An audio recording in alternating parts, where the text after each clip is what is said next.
No, as you know, Dave, each week we have to come up with a new topic to discuss on our weekly radio national medically syndicated show. How often is that? It's weekly.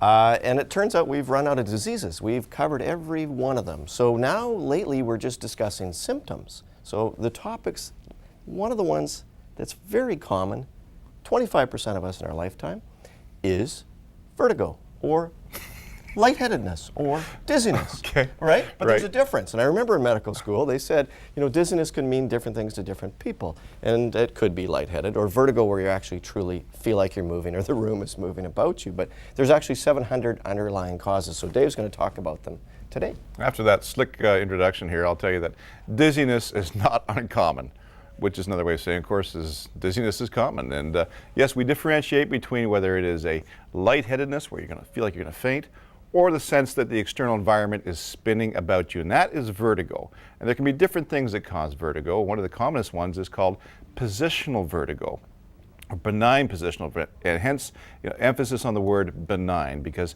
what happens sometimes with age is there's little stones that build up inside our ears, our very small canals of our inner ears. And when you turn quickly in a certain way, or you get off of the bed, you may get the sense of a spinning sensation. Well, that can be diagnosed and even treated by a doctor with a special maneuver known as the Epley maneuver, named after the doctor who invented that, Dr.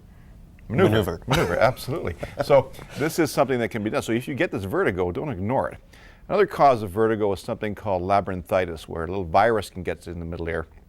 Inner ear, I should say, probably middle ear on the way. Yeah. But it causes this spinning sensation again.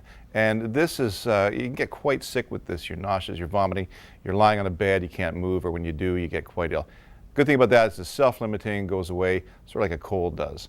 And there are other causes. Well, like Meniere's disease, people hear about that one. That tends to be more serious. They don't hear about it because they have Meniere's. That's exactly right, because you can get loss of hearing associated with the dizziness, right? And the tinnitus or tinnitus, or however you want to say that, the ringing and all the rest of it may be quite nauseating as well. Right. So that's a serious one, various medications for various underlying causes. And of course, one of the more common causes of dizziness is the Saturday morning spins. I'm not sure what that means. Well, that means that I've been out too late Friday night, but we'll discuss what the cause and the treatment is for that later this evening. So if your head is spinning and you're not blonde, make sure you see your physician and get that treated.